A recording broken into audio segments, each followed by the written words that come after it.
Shereen El Feki, Sex and the Citadel, Intimate Life in a Changing Arab World. In the West, the Muslim world is often portrayed as sexually repressive, a society in which lust and sensuality have no place. In some places, this is certainly true, but as you'll see in these blanks, the story of sexuality in Islam is a more complex one. Once, the Muslim world was anything but sexually repressed, and even today, people in these countries find ways to enjoy the sensual side of life. So let's explore how things used to be, how they are today, and how a potential future of sexual liberation might be achieved. Blink number 1. The Muslim world was a place of sexual freedom before colonization led to sexual repression. Today, much of the Muslim world, including countries like Egypt and Saudi Arabia, is known for its sexually restrictive laws. We certainly don't think of these countries as places one would go for some liberating sexual adventures. Yet this is the exact kind of behavior that went on centuries ago.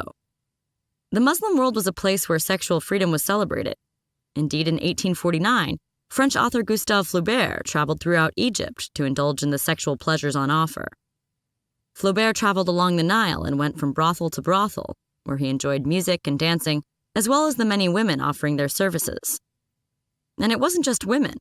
Flaubert was surprised to discover that homosexuality was completely accepted in Egypt at the time, and male prostitutes were also on display, freely dancing into the night.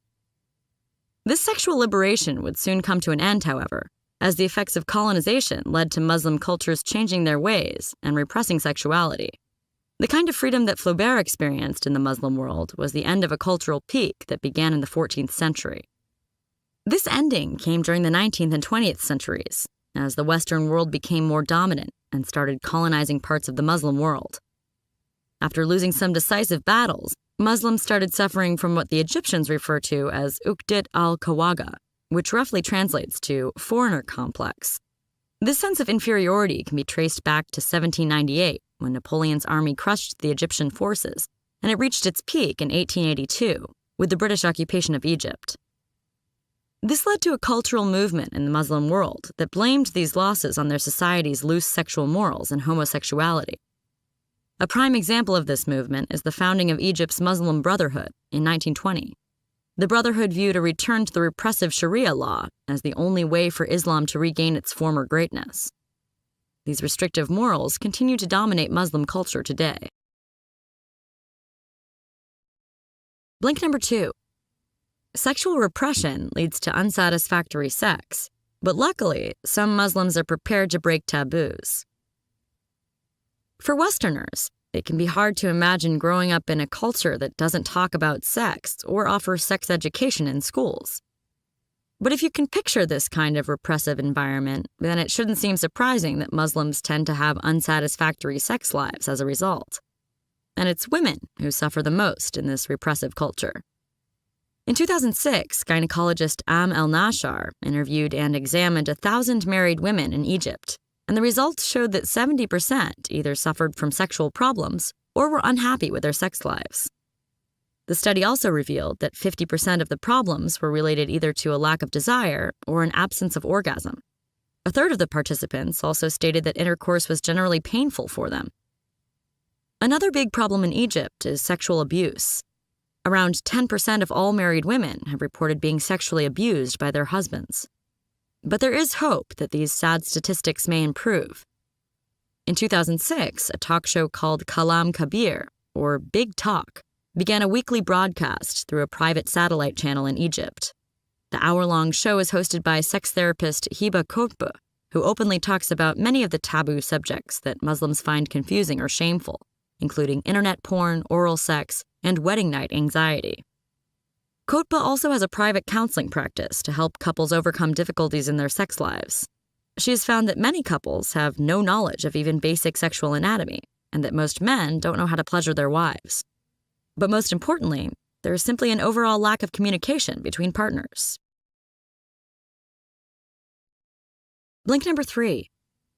Many Muslim cultures expect women to be virgins on their wedding day, forcing them to take drastic measures. Women in the Muslim world also face strict sexual expectations. While men simply have to show up on their wedding day, women are expected to be virgins, and their bodies are closely inspected. In fact, virginity testing is a booming business in Egypt because young women are required to obtain a certificate to validate their worthiness as a bride. And it's not uncommon for a Muslim gynecologist to be visited by desperate girls who have broken their hymen by accident. There are many ways this can happen. Often it's the result of young couples attempting to engage in partial penetration, with the penis pressing against the vaginal opening without penetrating. But even this can easily result in a broken hymen. And since many families won't accept a bride without a gynecologist's certificate of virginity on the eve of the wedding day, unmarried women are under a lot of pressure to keep their hymen unbroken. In order to meet this expectation, some women are forced to take drastic and deceptive measures. Some turn to modern medicine. There's a service that costs 200 Egyptian pounds, around $22.50, which offers to make a stitch across the opening of the vulva. This counterfeits an unbroken hymen. The stitch rips out during intercourse and causes the expected bleeding. There are more elaborate reconstructions being offered in Egypt as well, but these can cost between 700 and 2,000 Egyptian pounds, which could represent the entire monthly budget of a middle-class family. In 2009, a small crisis occurred in Egypt when a new artificial hymen entered the Asian market. The product is essentially a tiny bag of red fluid that replicates the hymen, but it caused an uproar in the Egyptian parliament, and they quickly banned it from being imported. Blink number 4. Sexuality might be spoken of in Arab films, but censorship has been on the rise in recent years. For better or worse, it's not unusual to see images of naked men and women in the everyday advertisements of some Western cultures. And the sexuality on display in films can take it to a whole other level. Such images are not on public display in Muslim cultures, though sexuality does get some lip service in Arab films. Egypt is essentially the Hollywood of the Arab world, and during the past decade, sexuality has become a strong theme in movies, despite the fact that depictions of sexual acts are prohibited. In the 2010 movie Ahassis, 4 women are frustrated with their husband's inability or unwillingness to provide sexual satisfaction, so they explore their sexuality through extramarital affairs. Movies like Ahassis are a throwback to the cinematic traditions of the 1960s and 1970s, when sex and sensuality were vital parts of Egyptian filmmaking. During this time, the Arab actress and sex symbol Yusra starred in evocatively titled movies like 1977's *1,000 Kisses and a Kiss. But censors have been cracking down on Egyptian cinema in recent years, and it's making it harder to portray sexual themes. The original version of Ahassis, for instance, featured a number of erotic scenes, ranging from an embrace on the beach to a makeout session in bed. Some scenes even took place in a shower. The final version, however, having passed through the hands of the censors, contains no frontal nudity, no prolonged kisses, and only the most subtle hints that any intercourse might have taken place. Despite all this, Ahassis was still categorized as an adults-only movie. And censorship in Egypt is only getting more extreme. Indeed, the modern Muslim Brotherhood, which came to power after the 2011 uprising, has been promoting a new movement called clean cinema. The restrictions on film are myriad, but the biggest taboo is for a film to contrast sexuality with religion. One film got shut down by the Censorship Bureau before it could even be finished because the movie featured a character who ran a prostitution ring while wearing a Muslim headscarf. Blink number 5. Temporary marriages are a traditional part of Muslim culture, but they also lead to legalized prostitution. Many cultures around the world still debate the morality of extramarital sex. In Muslim society, one solution to this issue was the creation of the temporary marriage. In Egypt, however, this has become a loophole that is often abused. A temporary marriage, or zawa misyaf, is a holdover from the era when Egyptian culture enjoyed sexual liberation. Nowadays, it allows a man, and only a man, to come to Cairo and spend a sex-fueled week with a prostitute. These brief unions are formed through a written contract that is signed before a witness, and they make it acceptable in the eyes of Islam for a sugar daddy to do what he wants with the women of his choice. While it wasn't designed to be a written agreement to have sex, this is what a temporary marriage is primarily used for today. It is also an effective way to dodge trouble with Cairo police. Since commercial sex work is still forbidden in Egypt, Pimps and prostitutes can face years of prison and stiff fines. Sadly, many of the prostitute brides in Cairo come from poor families who are so desperate for money that they'll offer up their daughters in return for cash.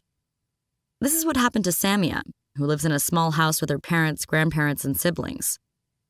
The combined monthly income of Samia's family only amounts to 700 Egyptian pounds, so when a pimp arrived and offered them 20,000 Egyptian pounds for Samia to spend a week in Cairo with a man, her father accepted the offer.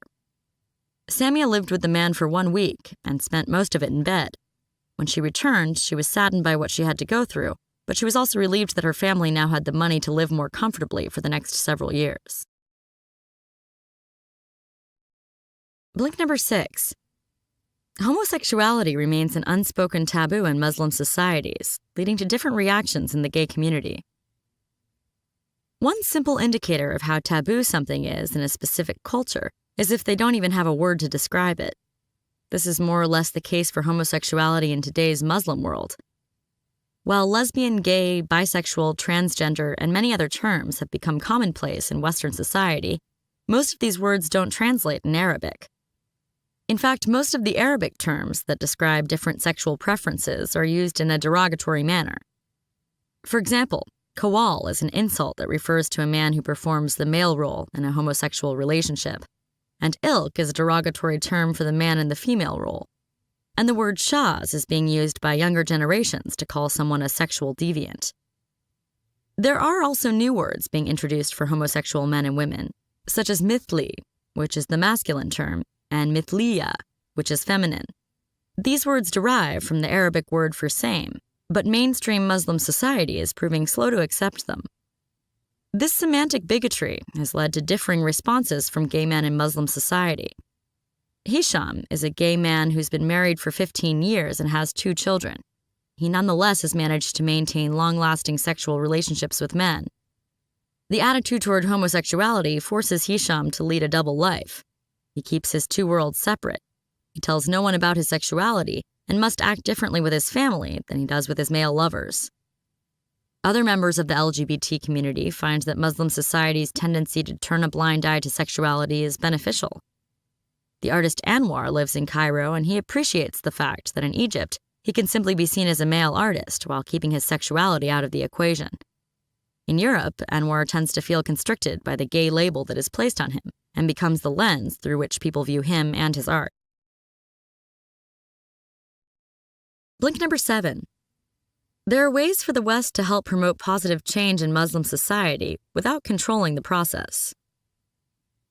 After reading these blinks, you might be wondering if a sexual revolution could happen in Muslim society and what role Western culture might be able to play. One of the first steps should be to help support the Muslim organizations that are already working for sexual freedom. Independent groups within Muslim society stand the best chance of generating positive change in attitudes toward sexuality and gender.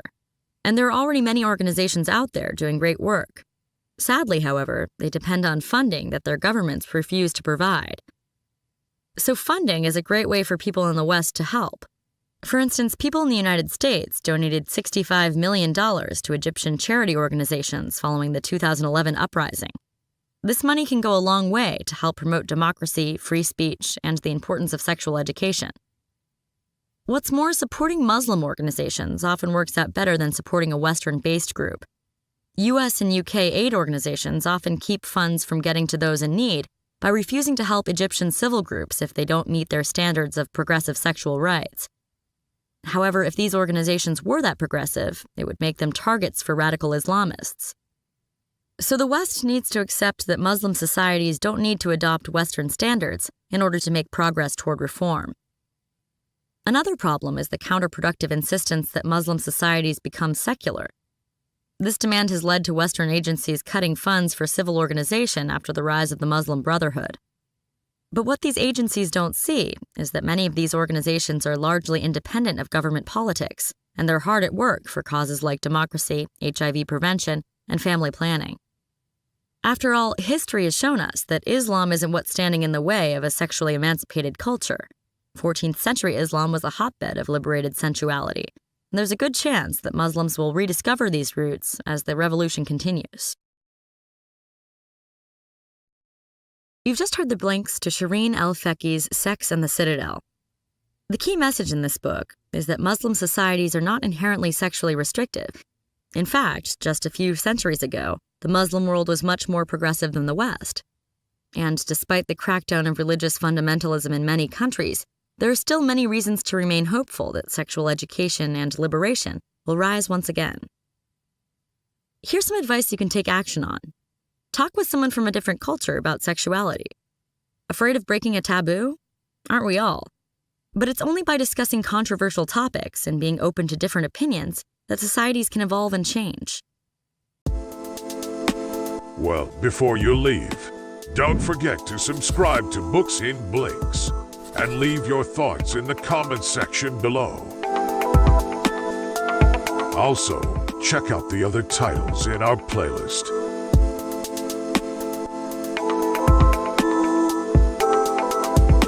I'm Pedro from Books in Blinks, and I hope to see you here again.